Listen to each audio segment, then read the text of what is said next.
আব্বাজান বলতেন চ্যালেঞ্জ করে ঠিক মতো এটা পালন করে দেখো, আল্লাহ রহমতের ভরসা করে বলবো ভাই শয়তান এবং নফস আল্লাহ কবুল করবে।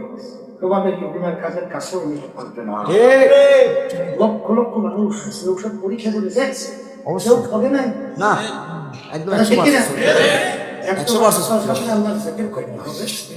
2 নম্বর আল্লাহর কিতাব পড়তে হবে। আল্লাহর কিতাব পড়লে সবচেয়ে ফার্স্ট হয়ে যাবে মনের মধ্যে করে যাবে। এই 2 ঔষধ মধ্যে দিয়েছে। 3 নম্বর সবচেয়ে হালকা জায়গায় তালিমে থাকা, 4 নম্বর মাসিক সময় কষ্ট স্বপ্নের থাকা, 5 নম্বর জন্মের বছর পরিবার মাহফিল হয় বিনা ওজনে কামাই না দেওয়া।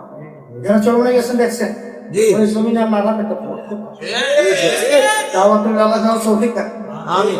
আর এই কাটনা দাদাদান করে গেছেন, আপনাদের নিয়ে আসছে, আমিও নিয়ে আসছি।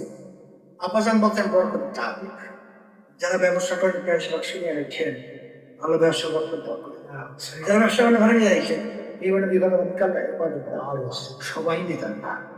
যারা বছরের ভিতরে দেখেন এক সময় 510 কেবলের মূল্য চরমায় বাংলাদেশ বোনিং এদের তারা এই কাঠকে নিয়ে আসছে নিয়ে যাইয়ে।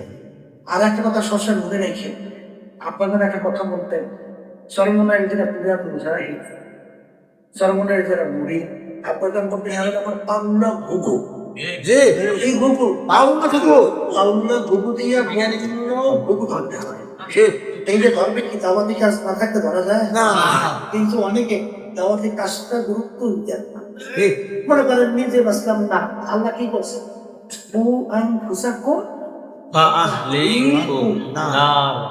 নিজে বাঁচতে হবে না, আল্লাহ খুব ভালো হয়। ঠিক অন্যকে জাহান্নামের আগুন থেকে বাঁচাবার জন্য সাবধানতার চেষ্টা করতে হবে। এই যে দাওয়াতি কাজ আল্লাহ বাড়াবো তো ইনশাআল্লাহ, আমি হালকা বাড়াবো তো আল্লাহ ইনশাআল্লাহ।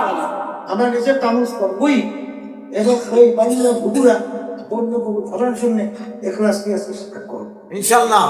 তোমাকে সকল